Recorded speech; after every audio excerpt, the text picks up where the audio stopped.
Hello everyone, welcome back to my new video. তো আজকে হচ্ছে আমি আর বোন দুজনে বাড়িতে আছি। বাবা আর মা একটু শহরে গেছে ডাক্তার দেখাতে। তো যাই হোক, 3:30 বাজছে এখন। আমরা হচ্ছে ভাত খাচ্ছি। আর আমরা বাবা মা যখনই বেরিয়েছে বাড়ি থেকে তখন থেকে আমরা প্ল্যানিং শুরু করে দিয়েছি যে কী রান্না করে খাওয়া যায়। প্রথমে হচ্ছে আজকে যেহেতু শনিবার, বাড়িতে নিরামিষ, প্রথমে হচ্ছে মোমো প্ল্যানিং হলো, বাট মোমো করা যাবে না কারণ আমিষের ছোঁয়া এসব ব্যাপার আছে। তারপর হলো কি জানো, ধোকলা।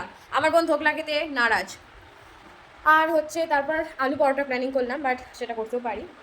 আর এখন হচ্ছে আমরা আইসক্রিম আনলাম, আইসক্রিম খাবো। এখন বোন ভাত বাড়ছে, ভাত খাবো তার আগে। আমি আইসক্রিম আনতে গেছি। আজকে আমাদের রান্না হয়েছে, মা তাড়াতাড়ি রান্না করে গেছে। সেটা হচ্ছে ভাত করেছে, ডুমুর ভাজা, আমার খুব ফেভারিট ডুমুর ভাজা, আর হচ্ছে সজনে ভাজা, আর হচ্ছে আলু পটলের পোস্ত, আর ডালের টক। এত গরম পড়েছে তাই সিম্পল খাওয়ার, তাড়াতাড়ি হজম হবে তাই। আর জমিতে যেহেতু আমাদের এখন ভুট্টা আছে, তো বাবা জমি গেছিলো, সেখান থেকে 5টা ভুট্টা নিয়ে এসছে। এগুলো এখন মানে এখন না, পরে পুরানো হবে, পুড়িয়ে খাওয়া হবে।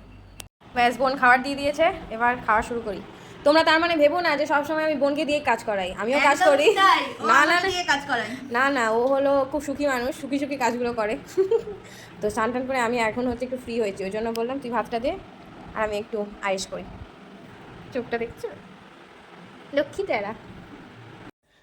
বাইরে প্রচুর গরম, আর আছি যেহেতু দুই বোনে, ব্যাস ওই জন্য দোকান থেকে আইসক্রিম কিনে নিয়ে চলে এসেছি। আইসক্রিম খাওয়া হবে। এনে থ্যাংক ইউ। ক্রিম্বল, cheers. One second, okay. Wow, খাইবে। একবার চেটেই আমরা স্বাদ বুঝে গেছি। ক্রিমবেলের আইসক্রিম অসাধারণ স্বাদ। টিকটিকি এই ঘরটাতে ডিম পেড়েছে। প্রত্যেকদিন টিকটিকি ডিম ফেলতে হচ্ছে। সন্ধ্যা টন্ধা দিয়ে দেওয়ার পর এখন হচ্ছে কফি বানালাম, আমি আর বোন কফি খাচ্ছি।